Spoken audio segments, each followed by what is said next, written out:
بسم الله الرحمن الرحيم إن الحمد لله نحمده ونستعينه ونستغفره ونعوذ بالله من شرور أنفسنا ومن سيئات أعمالنا من يهده الله فلا مضل له ومن يضلل فلا هادي له وأشهد أن لا إله إلا الله وحده لا شريك له وأشهد أن محمدًا عبده ورسوله يا أيها الذين آمنوا اتقوا الله حق تقاته ولا تموتن إلا وأنتم مسلمون يا أيها الناس اتقوا ربكم الذي خلقكم من نفس واحدة وخلق منها زوجها وبث منهما رجالا كثيرا ونساء واتقوا الله الذي تساءلون به والأرحام إن الله كان عليكم رقيبا يا أيها الذين آمنوا اتقوا الله وقولوا قولا سديدا يصلح لكم أعمالكم ويغفر لكم ذنوبكم ومن يطع الله ورسوله فقد فاز فوزا عظيما أما بعد فإن خير الحديث كتاب الله وخير الهدي هدي محمد صلى الله عليه وسلم وشر الأمور محدثاتها وكل محدثة بدعة وكل بدعة ضلالة وكل ضلالة في النار فقد قال الله تبارك وتعالى في القرآن المجيد والفرقان الحميد أعوذ بالله من الشيطان الرجيم بسم الله الرحمن الرحيم قل إن صلاتي ونسكي ومحياي ومماتي لله رب العالمين وقال النبي صلى الله عليه وسلم من وجد ساعة لأن يدغي فلم يدغ فلا يقربن مصلانا رواه صحيح الترغيب والترهيب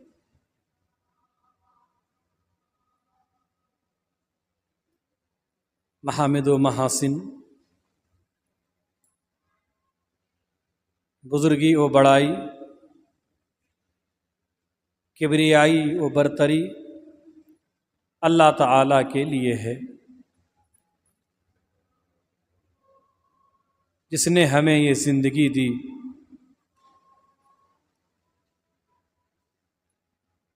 اور بعدہ درود و سلام ہو ہمارے آخری نبی جناب محمد الرسول اللہ صلی اللہ علیہ وسلم پر۔ محترم حضرات اور پردہ نشین خواتین اسلام، اللہ تبارک و تعالیٰ کی ذات بڑی عظیم ہے، وہ بڑی عظیم ہستی ہے، اور اللہ تبارک و تعالیٰ کسی عظمت والے شے ہی کی قسم کھاتا ہے، اور جب کسی عظمت والی شے کی اللہ عظیم قسم کھائے تو اس سے اس بات کی اہمیت اجاگر ہوتی ہے۔ اللہ تبارک و تعالیٰ نے سورہ فجر کے اندر قسم کھاتے ہوئے فرماتا ہے والفجر ولیال عشر، فجر کی قسم اور 10 راتوں کی قسم۔ 10 راتوں سے مراد ذوالحجہ کی ابتدائی 10 دن ہیں، 10 راتیں ہیں۔ عموماً عربی میں ایسا ہوتا ہے، ہم اپنی زبان میں بھی بولتے ہیں دن کو رات بولتے ہیں، رات بھی دن ہی میں شمار ہوتے ہیں۔ اس آیت کریمہ کے اندر اللہ تبارک و تعالیٰ نے فجر کی قسم کھائی، اور یہ بات ہم سبھی کو معلوم ہے کہ فجر کی نماز کی کتنی اہمیت ہے۔ یہ الگ بات ہے کہ ہم نہیں پڑھ رہے ہیں جماعت کے ساتھ، کبھی دل کیا تو پڑھا، نہیں تو نہیں پڑھے۔ آج مسلمان قربانی کے جانور خریدنے کے لیے ٹوٹ پڑے ہیں۔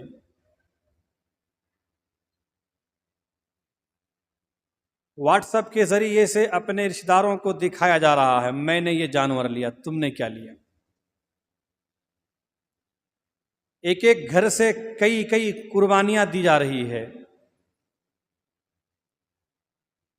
وہ ایسے لوگ ہیں جو قربانی کے دن بھی فجر کی نماز نہیں پڑھے ہوں گے، اور آپ کو معلوم ہونا چاہیے کہ اللہ تبارک و تعالیٰ نے قربانی کا ذکر بعد میں کیا، پہلے نماز کا ذکر کیا۔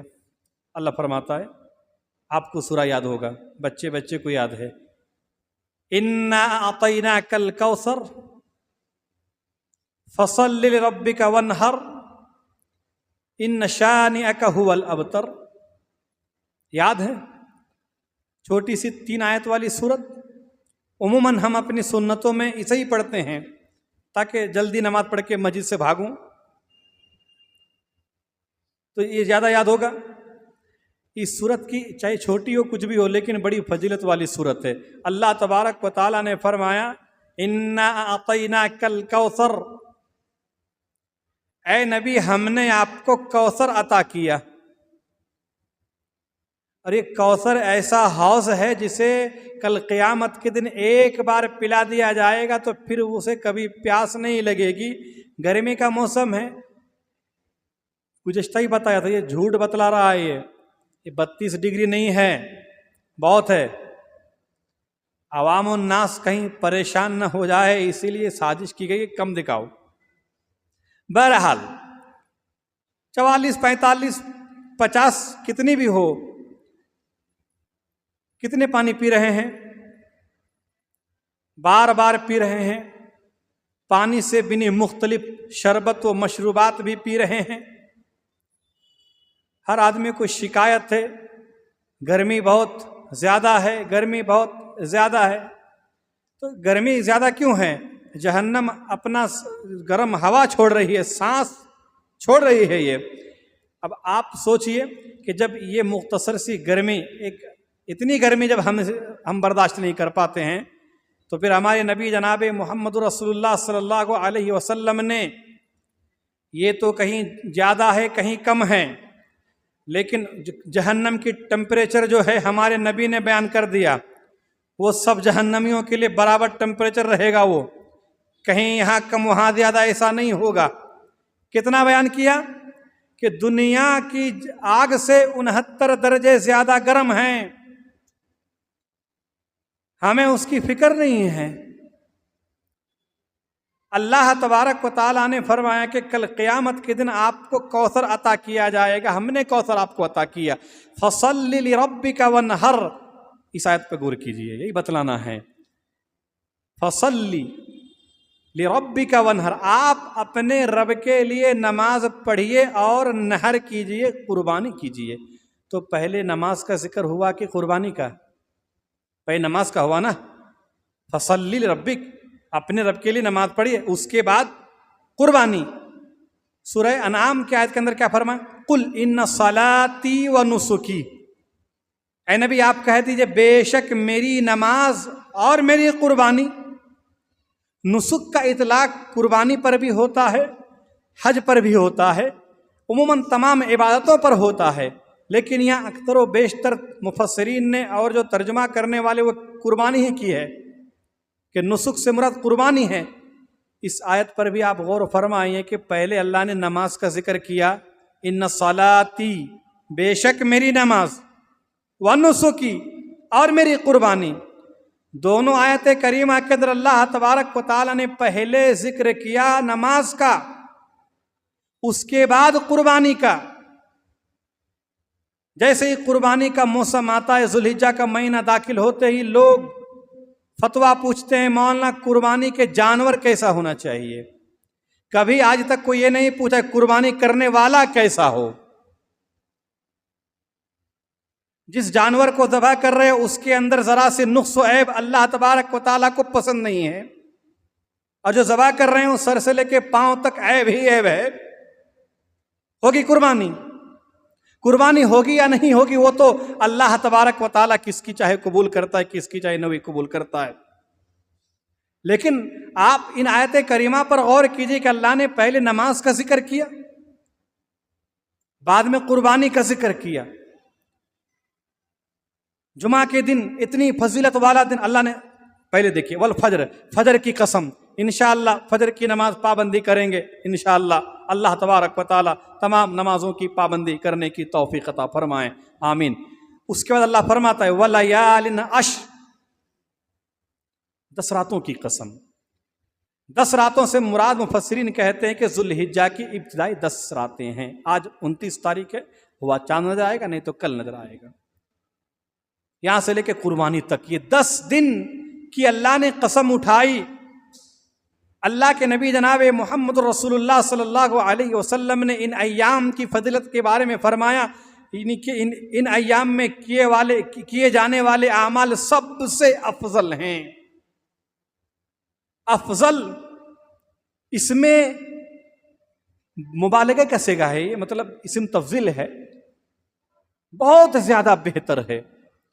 پوچھنے والے نے پوچھا اللہ کے نبی کیا جہاد فی سبیل اللہ بھی نہیں؟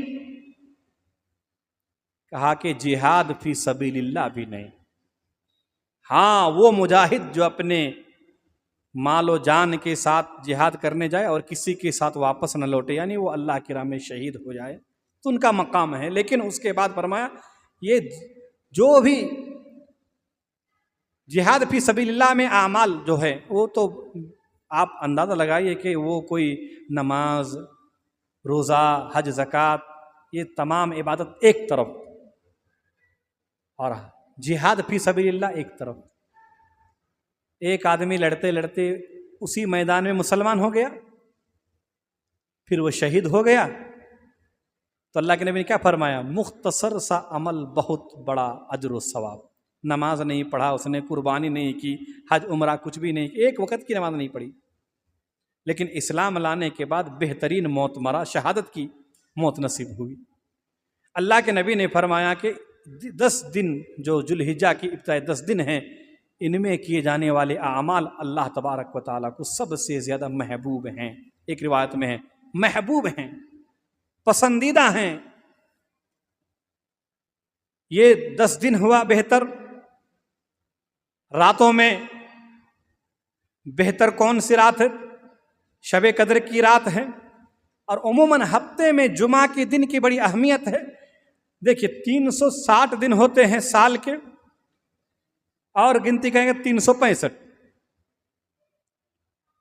تو 360 یا 365 دن میں جو اللہ تبارک و تعالیٰ ہی کے پورے دن، پورے ایام، پورے مہینے ہیں، لیکن اللہ تبارک و تعالیٰ اپنے بندوں پر بڑا مہربان ہیں۔ وہ آفر دیتے رہتا ہے اپنے بندوں کو۔ آفر کا زمانہ ہے، آپ بہت زیادہ سمجھتے ہوں گے مجھ سے زیادہ، پورے جس دور سے ہم گزر رہے ہیں وہ دور تو یہی ہے۔ ایمیزون ہے، فلپ کارٹ ہے، آپ بک کراتے ہوں گے، آرڈر کرتے ہوں گے آفر دیکھ کر۔ اللہ تبارک و تعالیٰ نے بندے کو کم عمر میں زیادہ عبادت کر لیں، اسی لیے امت محمدیہ میں فضیلت۔ دنوں میں سب سے بہتر دن فرمایا ہفتے میں جمعہ کا دن ہے۔ مسلمانوں کو اس سے کوئی سروکار نہیں۔ اگر ابھی چل رہا ہے، آپ ہم سے زیادہ جانتے ہوں گے منگل کے دن چھٹی کرنے کی باتیں ہو رہی ہے کہ نہیں ہو رہی ہے؟ منگل کو، کہ اتوار ہمارا نہیں ہے، اتوار کن کا ہے؟ یہودیوں کا ہے، عیسائیوں کا ہے۔ ہفتہ یہودیوں کا ہے، ہمارے لیے جمعہ کا دن ہے۔ اب نبی نے فرمایا ہم آئے بعد میں، لیکن حساب و کتاب ہمارا پہلے ہوگا۔ آپ اندازہ کیجئے اگر ہم بعد میں آئے ہیں، اگر بعد میں حساب ہوتا تو پھر میدان محشر میں حالت کیا ہوتی ہماری؟ دن کے اعتبار سے بھی پہلے جمعہ ہے، ہفتہ ہے، اتوار ہے۔ اسی طرح اگر ہم مسلمانوں نے جمعہ کی اہمیت کو نہیں سمجھا، جمعہ کے دن 1 گھنٹہ پہلے مسجد آنے کی توفیق نہیں ہوئی، پھر آپ پر زبردستی جمعہ کی چھوڑیے، منگل کو پھر جو ہے نا آپ پر لادا جائے گا، تھوپا جائے گا۔ تو یہ آج تک ہمیں یہ ساری باتیں سمجھ ہی نہیں آ رہی ہے کہ ایسا کیوں ہو رہا ہے۔ اس لیے ہو رہا ہے کہ ہم خود اللہ تبارک و تعالیٰ کے قوانین ماننے کے لیے تیار نہیں ہیں، اور جب کوئی دوسرا ہمارے قوانین پر کچھ باتیں کرے تو پھر ہمیں بڑی تکلیف ہوتی ہے۔ اس بات کو آپ اچھی طرح سمجھیں۔ آج بچے کو معلوم ہے، چھوٹے چھوٹے بچے 8-10 سال کے بچوں کو آج تک سیاست معلوم ہو جا رہا ہے۔ آپ بتائیے آپ کو معلوم ہوتا تھا؟ آج بھی ایسے بزرگ ہیں 60-70 سال کی عمر میں، ان کو کیا ابھی معلوم نہیں ہے؟ ان کو اتنا زیادہ لوگوں کی ذہن کو منتشر کیا گیا ہے۔ تو اسی لیے میرے بھائیو ضرورت اس بات کی ہے کہ جو فضیلت والا دن ہے، مہینہ ہے، اس کی اہمیت کو سمجھیے اور اس پر عمل کرنے کی کوشش کیجیے۔ جمعہ کے دن بڑی فضیلت والا دن ہے۔ آپ جو یہاں بیٹھے ہیں، آپ کا یہ بیٹھنا بیکار نہیں جائے گا، رائے گا نہیں جائے گا۔ آپ یہ مت سمجھیے۔ ایام جو ہے دنوں میں ذو الحجہ کے ابتدائی 10 دن بہتر ہیں، محبوب ہیں اللہ کے نزدیک، جہاد فی سبیل اللہ سے زیادہ محبوب۔ پھر اس میں زیادہ سے زیادہ عبادت و بندگی کیجیے، روزہ رکھیے۔ 1 ذی الحجہ سے لے کر 9 ذی الحجہ تک روزہ رکھیے۔ آپ اگر ایک آدھ چھوٹ جائے کوئی بات نہیں، جتنا ملے اتنا رکھیے۔ عرفہ کے روزے کے الگ فضیلت اللہ کے نبی نے بیان کی، وہ بھی روزہ رکھیے۔ اور قربانی کے دن جو یہ 10 دنوں میں جو سب سے بڑی عبادت ہے وہ قربانی ہے۔ قربانی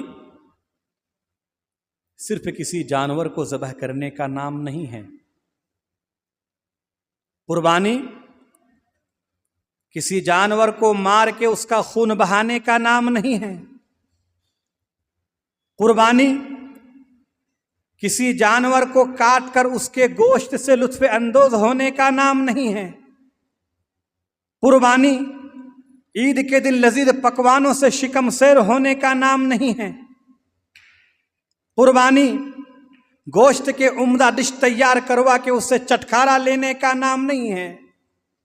قربانی کے دن صرف ایک جانور ذبح کر دینا ایک ظاہری عمل ہے جو بلا شبہ ایک مستطیع مسلمان سے مطلوب ہے، لیکن اس کا معنی صرف ذبح ہی نہیں ہے، بلکہ اس کا مطلب اور اس کا مفہوم ذبح سے کہیں زیادہ وسیع اور بلند تر ہے۔ میرے بھائیوں اور پردہ نشین ماؤں بہنوں، حقیقت میں قربانی کے اندر بہت سارے اسباق و دروس ہیں۔ قربانی خواہشات نفس پر چھری چلانے کا درس دیتی ہے کہ جس طرح ہم جانوروں کو راہ الہی میں قربان کرتے ہیں، اسی طرح اپنی خواہشات کو اللہ کی خواہشات پر قربان کر دیں۔ قربانی ہمیں اپنے آپ کو اللہ تبارک و تعالیٰ کے سامنے سرنڈر اور حوالہ کرنا سکھاتا ہے۔ اللہ تبارک و تعالیٰ کے ہر حکم کو فوراً بنا کسی چوں چرا کے اور بنا کسی اس کی حکمت جانے ہوئے اس کی تعمیل کرنا سکھاتا ہے۔ تو اس لیے دوستو، قربانی کے جانور پر چھری تو سبھی چلا لیتے ہیں، مگر کمال یہ ہوگا جب جانور کے گلے پر چھری چلاتے چلاتے اپنی نفسانی خواہشات پر بھی چھری چلائی جائے۔ شاید قربانی کا جانور جاتا جاتا ہمیں یہ سبق دینا چاہتا ہے کہ میرے گلے پر تو بڑی آسانی سے چھری چلا دی، بہتر ہوتا کہ اپنی خواہشات نفس پر بھی چھری چلائی ہوتی۔ لہذا جب ہم جانوروں کے گلوں پر چھری چلائیں تو اس تصور اور اس عزم کے ساتھ کہ فی الحقیقت ہم چھری چلا رہے ہیں اپنی نفسانی خواہشات پر، جو ہمیں دین پر چلنے میں مانع بنتی رہتی ہے، خاندان اور آباء و اجداد کی غیر اسلامی رسموں پر اور بدعات و خرافات پر، جو ہمیں اسلام سے بے حد دور کر رہی ہے، خود غرضی، بخیلی، سود خوری، حرام خوری، فضول خرچی اور ریا کی خباثت پر، کہ جس نے ہمارے عوام ہی نہیں خواص کو بھی اپنی لپیٹ میں لے رکھا ہے، حقوق اللہ اور حقوق العباد کی ادائی سے غفلت پر، کہ کتنے ایسے ہیں جو بڑے بڑے جانوروں کی قربانیاں تو کرتے ہیں لیکن ان حقوق کی ادائیگی انہیں کم ہی توفیق نصیب ہوتی ہے۔ بے حیائی، بے شرمی اور بے پردگی کی لعنت پر، جس کی بدولت آج پوری دنیا میں رب تعالیٰ کے عذاب برس رہے ہیں۔ میرے بھائیوں، قربانی کرتے وقت یہ بھی خیال رہنا چاہیے کہ آج اللہ تبارک و تعالیٰ نے ہم سے جانوروں کی قربانی مانگی تو ہم نے دے دی، کل اگر اللہ تبارک و تعالیٰ کا دین ہم سے ہماری جان کی قربانی مانگے تو وہ بھی دینے سے دریغ نہیں کریں گے۔ قربانی کا جانور ہمیں یہ سبق دیتا ہے کہ اے رب کی رضا کے لیے مجھے ذبح کرنے والوں، اے اللہ تبارک و تعالیٰ کی خوشنودی حاصل کرنے کے لیے میرے گلے پر چھری چلانے والوں، اگر ایک وقت ایسا آ جائے کہ رب کا دین تجھ سے تیری جان کی قربانی مانگے تو تو نے اسے دینے سے دریغ نہیں کرنا۔ تب اپنے آپ سے کہنا کہ گلا کٹوا، مزے لے لے، پھر اے دل کہاں یہ دن، کبھی خنجر ہو سینے پر، کبھی سینہ ہو خنجر پر۔ اگر آپ کو شہادت کی موت نصیب ہو گئی تو پھر آپ خوش نصیب ہیں۔ اس بات کا خیال رکھیں اور دل میں یہ احساس کریں کہ آج جس جگہ ہماری چھری چلتی ہے وہ ایک بھیڑ یا بکرے، گاں یا اونٹ کا گلا ہوتا ہے، لیکن جس کی سنت پر ہم عمل کرتے ہوئے یہ عمل کرتے ہیں، حضرت ابراہیم علیہ السلام، ان کی چھری جہاں چلنے والی تھی وہ گائے یا اونٹ، بکرے یا بھیڑ کا گلا نہیں تھا، بلکہ ان کے اکلوتے بیٹے حضرت اسماعیل علیہ السلام کا گلا تھا۔ اور جتنی تیزی کے ساتھ ہم جانوروں کو ذبح کرتے ہیں، اس سے کہیں زیادہ بے جگری کے ساتھ اس بوڑھے باپ نے اپنے اکلوتے جواں بیٹے پر گلے پر چھری رکھ دی تھی۔ ذرا غور کیجئے کہ بڑھاپے کی عمر ہے، اعلان توحید کی بنیاد پر پوری دنیا سے مقابلہ اور دشمنی ہے، اذیتوں، تکلیفوں، سازشوں اور ہجرتوں جیسے کتنے ہی امتحانوں سے گزرنے والا اپنے رب کا مخلص بندہ ابراہیم علیہ السلام اپنے رب سے مانگ مانگ کر ایک بیٹا لیتا ہے۔ پھر جب وہ بیٹا زندگی کا ابتدائی سفر طے کرتے کرتے باپ کے ساتھ بھاگ دوڑ کے قابل ہوتا ہے، اللہ تبارک و تعالیٰ کی طرف سے ایک اور آزمائش سامنے آتی ہے کہ بیٹے کو اللہ کی راہ میں قربان کرو۔ حضرت ابراہیم علیہ السلام نے خواب دیکھا، اسے کہتے یوم الترویہ، یوم الترویہ خواب دیکھا۔ ابھی سوچ رہے تھے کہ کیا کروں، خواب ہی تو ہے، یوم عرفہ، جان گئے، عرفہ مطلب جاننا، عرفہ کے دن انہیں معلوم ہو گیا کہ ہاں میں نے خواب دیکھا، اللہ کی طرف سے تعالیٰ سے حکم ہے۔ اس کے بعد یوم النحر، تیسرے دن بیٹے کو لیے مینا کی طرف روانہ ہوئے۔ تو یوم الترویہ، یوم عرفہ، یوم النحر۔ حضرت ابراہیم علیہ السلام اس حکم پر ہیلے بہانے بنا کر جان چھڑانے کی بجائے عمل کا راستہ اختیار کرتے ہیں۔ اور ایک طرف دوسری طرف بیٹے کی عظمت کی انتہا بھی دیکھیے کہ وہ بھی باپ کے ساتھ پوری طرح سر تسلیم خم کر چکا ہے.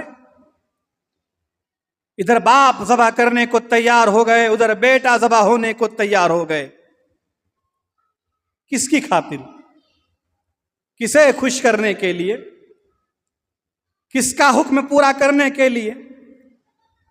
کس کی رضا حاصل کرنے کے لیے؟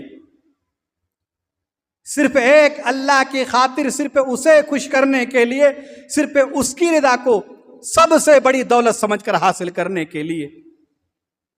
میرے بھائیو، آئیے اس جذبہ روح کو چشم تصور سے ملاحظہ کریں جو اس عظیم واقعے کے اندر کار فرما تھی. تب تک ہمیں سمجھ میں نہیں آئے گا.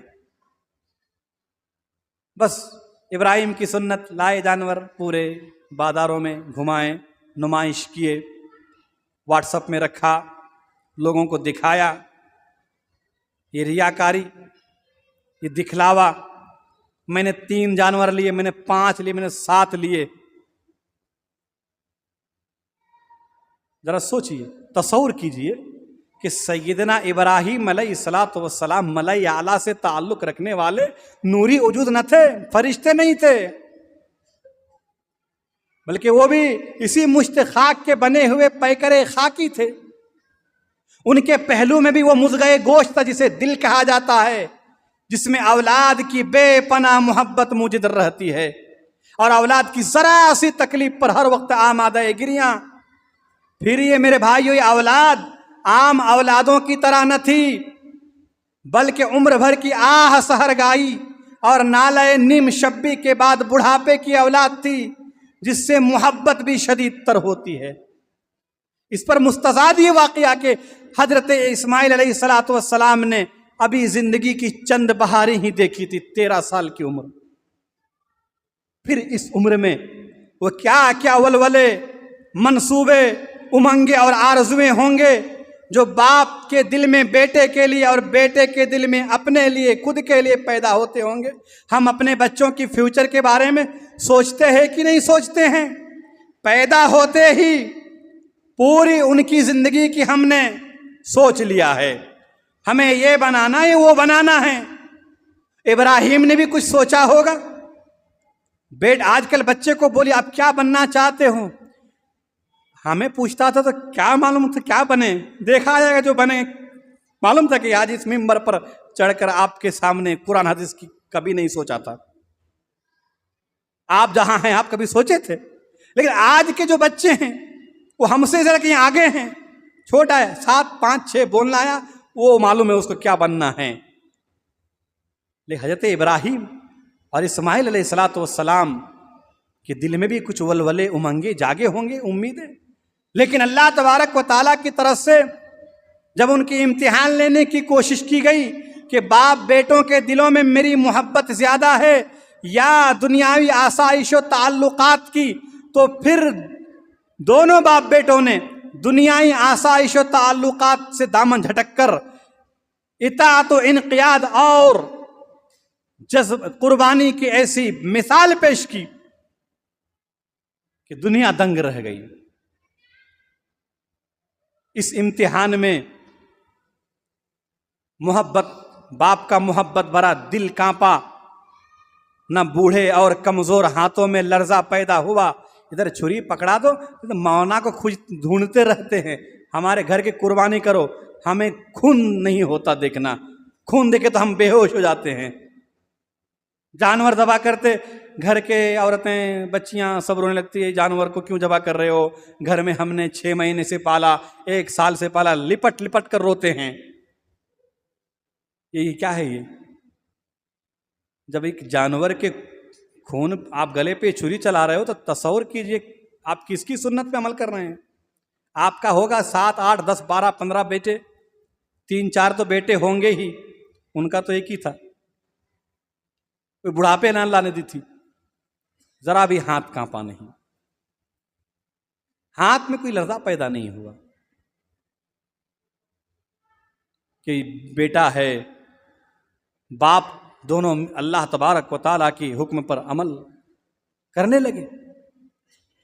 اب بتلائیے کیا تاریخ اس سے بہتر اطاعت اور ایثار و قربانی کی مثال پیش کر سکتی ہے؟ ہرگز نہیں۔ میرے بھائیوں، قربانی کا مزہ تو تب ہے جب ولولے قربان ہوں، آرزوؤں کے مقدس سلسلے قربان ہوں۔ بہت سارے لوگ ہیں پوچھیں گے آپ کو کہ ہم پر قرضہ ہے، قربانی کر سکتے کہ نہیں کر سکتے؟ حالانکہ اس کے پاس موبائل ہے 30,000 کی 40,000 کی، تو موبائل بیچ کے دے قربانی۔ موبائل 30 40 50 60 ہزار لاکھ کی موبائل ہے، اور آدمی بول رہا ہے میں مقروض ہوں، مجھے قربانی دے۔ ایک حصہ 2500 روپے آپ کو ملے گا، پورا اشتہار چھپا ہوا، تو آپ 2500 روپے نہیں رکھ سکتے۔ بعض لوگ قربانی بازار جا کے وہاں سے فون کریں گے، ذرا سا ناک کٹا ہوا ہے، کوئی قصاب کو بلا کے لے کے چلے، تو میں 20,000 میں خرید رہا ہوں تو گوشت کتنا آئے گا؟ 20,000 بکرے کی گوشت کتنا آئے گا؟ مجھے اتنا ہی لینا ہے۔ حضرت ابراہیم نے اسماعیل کو تولا تھا کیا کہ تمہارا وزن کتنا ہو رہا ہے؟ 1,000 2,000 روپے کے لیے اچھے جانور لوگ چھوڑ دیتے ہیں۔ کوئی تو ہفتہ بھر گھومتا ہے، پھر بھی اسے کوئی جانور ہی پسند نہیں آتا۔ یہ آج ہماری قربانی کا حال ہے۔ ذرا سوچئے کہ آج ہم قربانی تو حضرت ابراہیم علیہ السلام کی سنت سمجھ کر بڑے دھوم دھڑکے سے کرتے ہیں۔ کیا ابراہیم علیہ السلام کی سنت یہی ہے کہ جانور ذبح کرو، اپنا پیٹ بھرو، خود کھاؤ، دوست احباب رشتہ داروں کو کھلاؤ، لیکن تمہاری زندگی تمہاری نفسانی خواہشات پر مشتمل ہو، تمہارا عمل رحمان کی بجائے شیطان کو خوش کرتا ہو، تمہاری شکل و صورت، نقل و حرکت، بزنس و تجارت، تمہارا اٹھنا بیٹھنا، سونا جاگنا، حرکات و سکنات، تعلقات و معاملات، گرد تمہاری زندگی کا ایک ایک معاملہ تمہاری منمانی پر مشتمل ہو، ذاتی مفادات کا اسیر ہو، اللہ اور اللہ کے رسول صلی اللہ علیہ وسلم کی بغاوت پر مبنی ہو، اللہ تبارک و تعالیٰ کی دشمنوں کے ساتھ محبت اور دوستی میں ڈوبا ہوا ہو، لوگ یہ بھی پوچھیں گے کہ قربانی کا گوشت ہم غیر کو دے سکتے کہ نہیں دے سکتے۔ دیکھیں، ابھی تک مطلب سدھرے نہیں ہیں، ابھی تک سمجھ میں بات آئی نہیں ہے۔ یہ سوال کرتے ہیں، اس کا جواب ہم نہیں دے سکتے۔ آپ خود اپنی ضمیر سے پوچھیے، خود پوچھیے۔ آپ قربانی جو آج ہم کرتے ہیں، یہ ابراہیم علیہ السلام کی سنت نہیں ہے۔ ان کی زندگی تو صرف ایک نقطے پر مشتمل ہے کہ ساری دنیا ناراض کر لو، کبھی اللہ تبارک و تعالیٰ کو ناراض نہیں کرنا۔ پوری دنیا سے لڑائی لے لو، لیکن اللہ تبارک و تعالیٰ سے لڑائی کبھی مت سوچنا۔ ساری دنیا سے بغاوت اور نافرمانی کا کچھ نقصان نہیں، لیکن اللہ تبارک و تعالیٰ کی نافرمانی اور بغاوت سے بڑا کوئی نقصان نہیں۔ دنیا کی ہر نعمت، ہر آسائش قربان کر دینا، لیکن اللہ تبارک و تعالیٰ کی محبت کو کبھی قربان نہ کرنا۔ اپنی زندگی کا ایک ایک عمل، ایک ایک حرکت، ایک ایک سانس اپنے رب کے نام کر دو کہ قل ان صلاتی و نسکی و محیای و مماتی للہ رب العالمین، بے شک میری نماز، میری قربانی، میری زندگی، میری موت اللہ رب العالمین کے لیے ہے۔ میرے بھائیو، قربانی کا اصل مقصد یہ ہے کہ دلوں میں تقوی، للہیت اور اخلاص پیدا ہو جائے، ابراہیمی جذبہ قربانی دلوں میں موجزن ہو جائے، جانور کا خون بہا کر اللہ کی راہ میں اپنا خون پیش کرنے کا شوق پیدا ہو جائے، جہاد کے میدان سجانے، شہادتوں کے تمغے حاصل کرنے پر طبیعتیں آمادہ ہو جائیں۔ قربانی کرتے وقت جب آپ کے ہاتھ میں چھری ہوگا اور آپ کی چھری کے نیچے جانور، قربانی کے جانور ہوں گے، تو دیکھیے گا اور سمجھیے گا کہ کیا دل کی کیفیت اپنے مالک کی محبت میں اس طرح تم سے واقف ہوئی یا نہیں۔ جب آپ جانور کو اللہ کی راہ میں قربان کرنے کے لیے اسے زمین پر پچھاڑے ہوں گے، ان کے گلے پر چھری چلا رہے ہوں گے، تصور کیجئے گا، سوچئے گا کیا اللہ تبارک و تعالیٰ کی نافرمانیاں چھوڑ کر فرما برداری اپنانے پر طبیعت تیار ہوئی یا نہیں۔ جب جانور کو آپ اللہ کی راہ میں قربان کرنے جائیں گے، چھری تیز کر رہے ہوں گے، سوچئے گا کہ کیا دل کی زندگی میں کوئی انقلاب محسوس ہوا یا نہیں۔ ورنہ جس طرح ہزاروں سال سے قربانی جانور کرتے آ رہے ہیں، اس سال بھی ویسے ہی قربانی کریں گے۔